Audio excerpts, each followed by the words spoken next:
Hello, this is Coach Tim Kamsel, and I'm your host for the Self-Made is a Myth, Make a Difference Together show, where we're talking with successful business owners to hear their stories of the journey to building their business. And because we know that success in business is not something that we do on our own, we're taking time to recognize the folks who helped us to excel. I'm excited to have a fellow business owner from Indiana with us today. My guest loves learning about all things tech and then figuring out how to leverage that to make a difference. In his downtime, he likes to go on trips and work on his house, which apparently he has done for the past 2 years, I believe, without really knowing what he was doing and figuring it out as he goes. So that's pretty cool. And he's most proud of growing his company to 1,700 clients with a young team in a short period of time. It's my pleasure to welcome Austin to the show today. Hello, Austin. Hey, thank you for having me. Well, you are very welcome. It is a pleasure to have the opportunity to chat with you today. Let's start by having you introduce yourself. Tell us a little bit of your personal story, like where you were born, where you live, and about your family and hobbies. Yeah, so I'm Austin Hoffman. I'm one of the partners here at VIV. I grew up in Jasper, Indiana. Went to Jasper High School. I went to USI, which is a local school here in Evansville.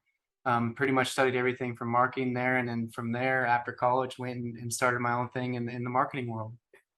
Fantastic. And so tell us a little bit about this tech thing that I mentioned of that you love technology and you love learning about technology. Give us a little bit more understanding there. Yeah, pretty much since I can remember, I've always been engulfed by tech. So being able to see new things that come out, I always try and figure out how they work or how they benefit an individual past that. Even like yesterday, I was reading that we're going to have new MRI technology, even though I'm not in the medical field past that. But it always interests me of how it can better people's lives past that, and then also how can we bring some of that technology, not necessarily in the MRI space, but in our marketing world and benefit that to our clients here at VIV. So that's been able to help me progress VIV over the years and essentially push me into my position, which is a partner and head of product. So I'm always coming up with new things Yeah, and stuff that benefit our clients past that. wonderful. Now, tell me a little bit about this house remodeling project. Yep. So I got a house during COVID. So during COVID and shutdowns and things, I decided that it would be a good idea to get a fixer upper, and it's lasted for 2 years now. So I've never worked in the construction space. I've been doing it with my dad for the last 2 years, and we've kind of just figured everything out. And it's turned into a beautiful home, but it's been a pain. Yeah, It's been a pain in the last I, 2 years. I was going to ask you if now in hindsight, is it still a good idea to have embarked on that journey? I think so. I think so. I learned a lot. I understand how like the complete house works. Um, just my general nature is just trying to figure things out. So what better way to do it than figure everything out in the house? So, That's so awesome. Well, I know who to call now when I have a problem. yeah, might not So, get done right away, but it'll get done eventually. Austin, what's a funny story that your family likes to tell about you that you'd be willing to share with us today? I think that I'm just ambitious and I get really excited about ideas from there. So when I get really excited about the ideas, I call them up. I kind of pitch it to them and talk to them about it. And then in their mind, it's got to be like, oh, here's another idea coming from Austin. So I think that they would probably say something along the lines of that. Awesome. So, Yeah. Austin, tell us about how the business came about and at what point did you have the confidence you could run your own business? Yeah. So the original idea of Viv didn't necessarily come right away. So we had another idea of basically a website that was a replica of GoFundMe, but it wasn't the full fees and schedules that GoFundMe puts into the site. And we pitched at our college. We got like fourth or third or fourth past that. I did that with a buddy named Mark. He still works at the company here in Viv too. But when we went into it, we actually got our first investor past that, and we really tried to bring that idea to life. And when it came time to build the website past that, we met with a local company and they quoted us out $135,000 for the project. So we were kind of frustrated past that. We didn't have the full funding of that, and that project kind of died. So I kind of kicked it around for the last couple of days, or the couple of days after we got that news.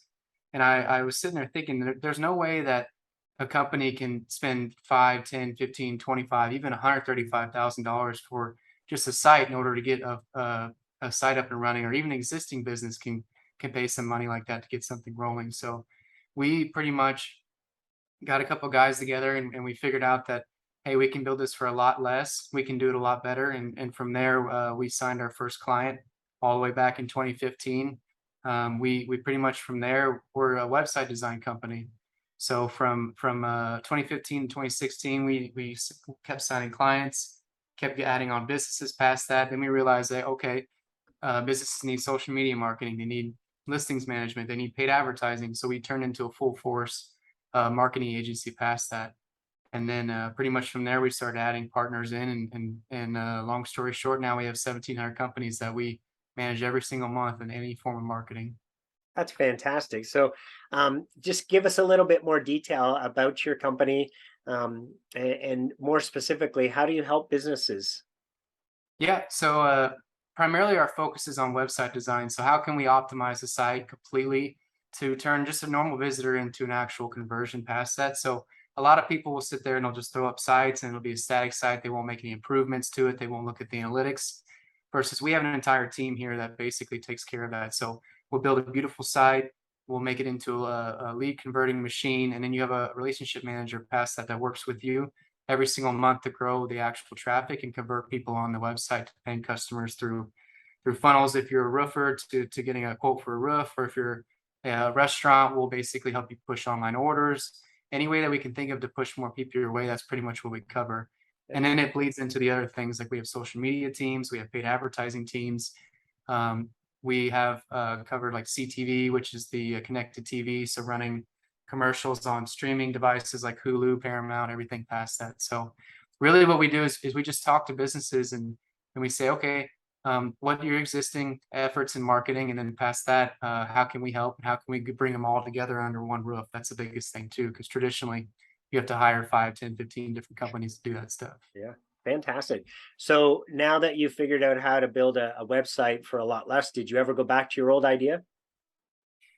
We rebuilt it for fun, but it was too far. It was like 3 years after that that Uh-huh. we really like honed in on it. Yeah. But we built it for much less. So I mean, Awesome. we kicked ourselves back in the day of not being able to have that funding, and then realizing that we could have done it if Yeah. we had a couple of years of knowledge in that Sure. space. Yeah, fantastic. So, Austin, share a story where someone pushed you or inspired you that you could do it, even though maybe you thought that you couldn't, and the impact that that person had on you. Yeah, I think that definitely comes back to my business partner now, Alan No. He's the president and CEO of Evolve and also a partner in VIV. So he pushes us all the time to get into the next forms of technology. Like e-commerce is a big push for merchants nowadays, right? Everyone wants to sell online, they want to do online ordering past that. So being able to develop more complex inventory management solutions for these retail shops that sync up their point of sale to their inventory online. Like right now, we're doing an inventory sync for 19,000 SKUs for a client. We're working on a project that I didn't think that we could handle necessarily right off the bat, with linking up to 82 warehouses for a certain client to be able to pull inventory from. Mm. But being able to have somebody that pushes us into it like that, Alan No, my business partner, definitely pushes us to get to that next level of being able to accomplish things that uh, businesses might have. Fantastic. So it's great to have, that person, whether it's internal or external, that push us beyond what we think we're capable of, and have the opportunity to then look backwards and go, wow, look at what we were able to do that I may not have been willing to do on my own, but having somebody else there to nudge us along, right? Yeah. Yeah, we always knew that we could do it. It's just allocating the time to do it and then Yeah. just learning really past that. So when you have someone that pushes you to learn to get to the next level, you'll look back on it and wonder why you didn't do it faster, right? Right. Yeah. Austin, what's your biggest learning as a business owner? Um, Definitely scaling a business, number one. Developing a product you have to market test it, make sure it's good to go, but definitely scaling. So when you scale, you have to add the appropriate team members.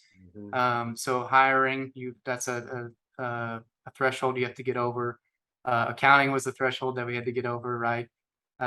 Just pretty much like scaling and accounting and billing and being able to do a legal part of everything was a big hurdle we had to come over too. So Yeah, fantastic. yeah. We know that business success doesn't happen in isolation. So, Share with us maybe one of your biggest challenges over the years, and a fellow business owner who came alongside you, helped you get through that.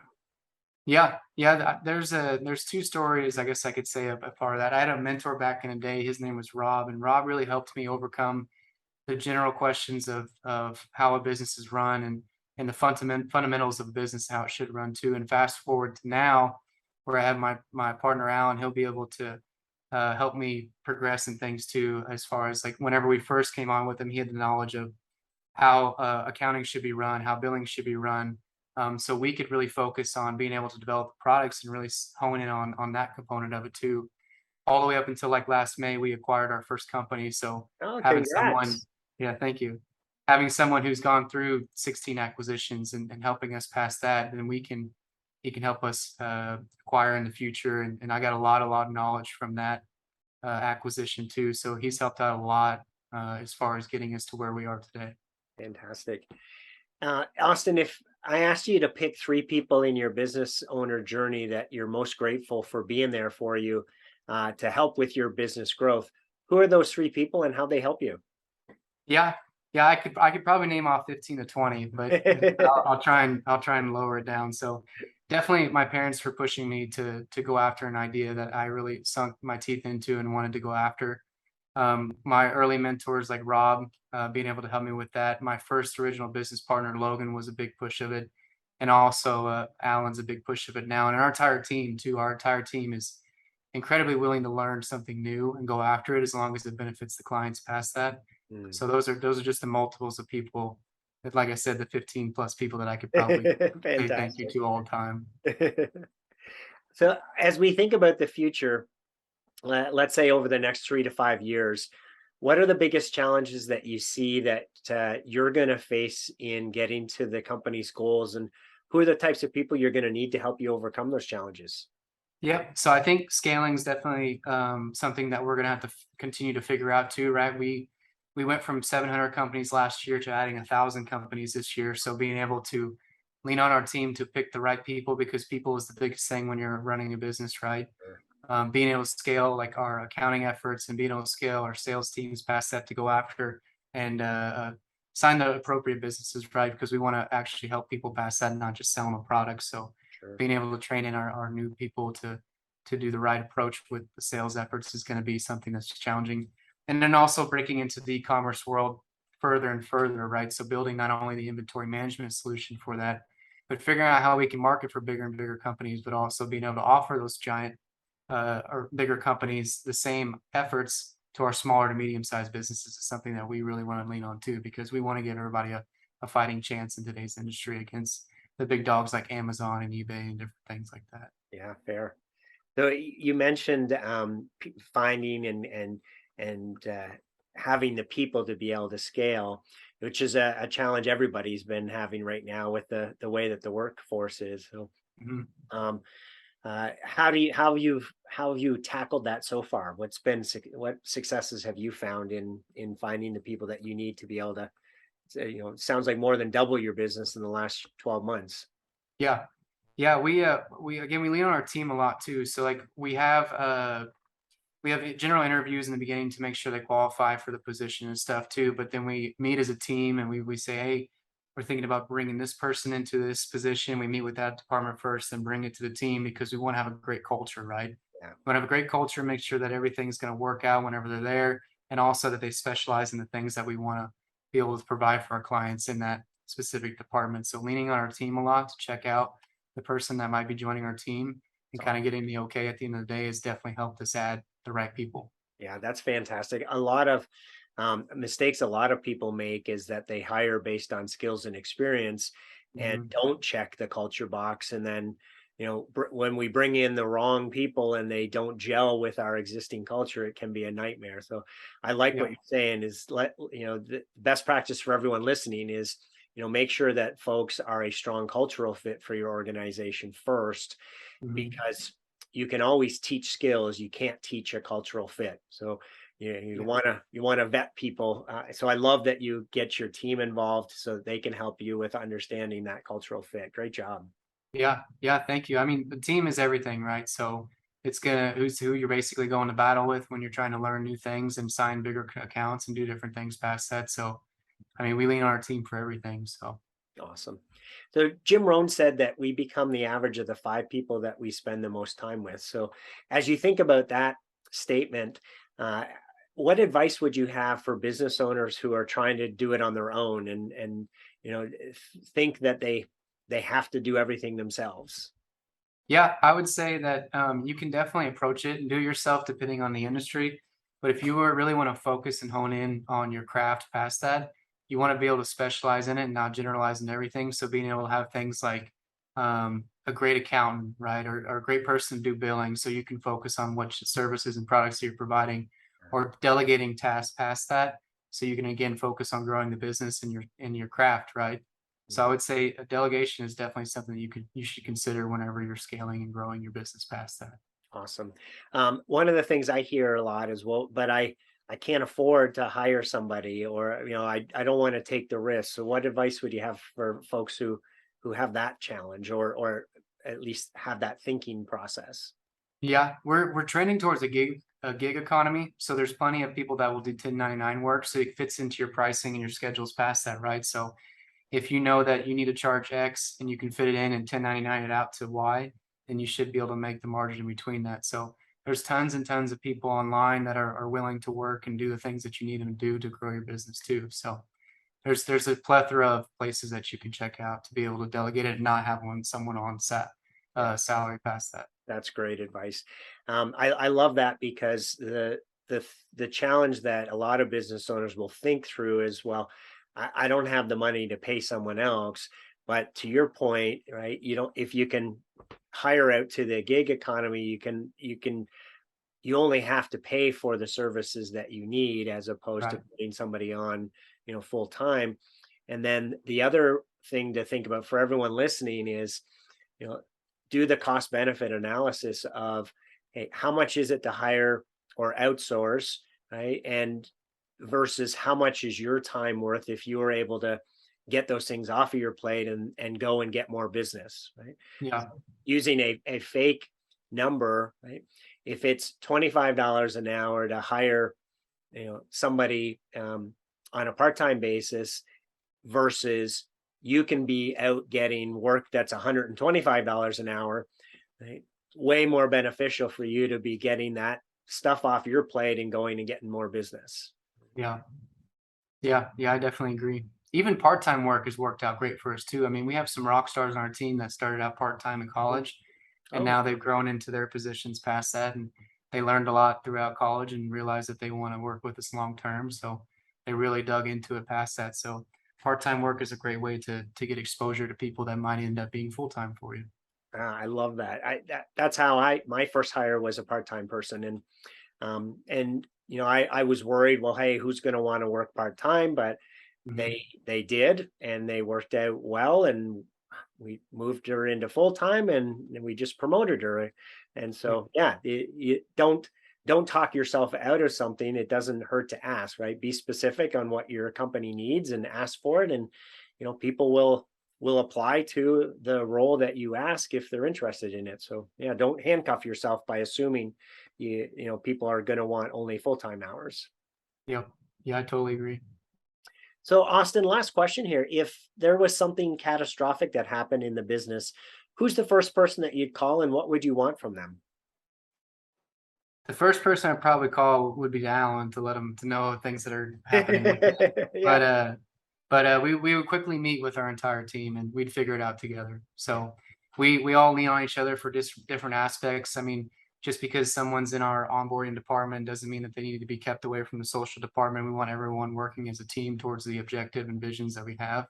Yeah. So I would definitely call my entire team. That'd be the first person I call. That's awesome. I love a few times you've talked about the fact that you rely on each other, you lean on each other, and you've got a nice culture there.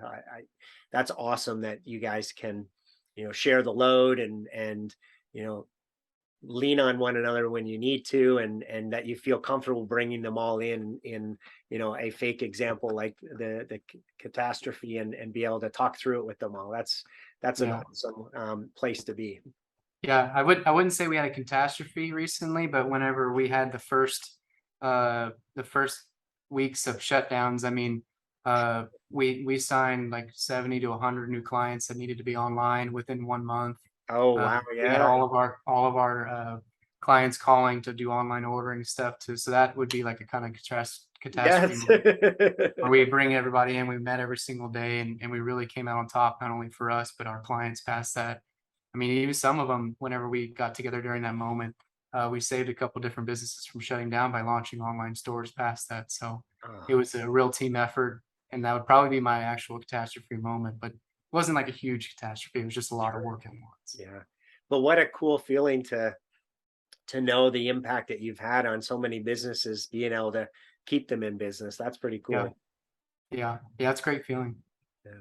So Austin, it sounds like you've been blessed with a number of incredible people that have helped you along on your business owner journey. If they were all on the show here today, what would you want to say to them? I would just basically say thank you for guiding me. Definitely my past mentors and some of the people I originally started this company with have really sticking their neck out to help push this business in the beginning, even if they're not with us anymore. And then also to our current staff. I mean, there's no amount of thank you that you can do past what we've accomplished in the last couple of years alone. So it's just a hardworking team, and I'm really proud of what we've all accomplished. Fantastic. Well, Austin, it has been a pleasure speaking with you today, and thank you so much for being on the show. Yeah, thanks you for having me. To everyone who tuned in, thanks for listening to the Self Made is a Myth show with your host, Coach Tim Campsell. Be sure to help spread this movement by liking the show and posting about it on your social media. And to join our movement, go to bemadtogether.com. All right, folks, that's a wrap. Make sure to pay it forward, and I'll see you all next time. Take care.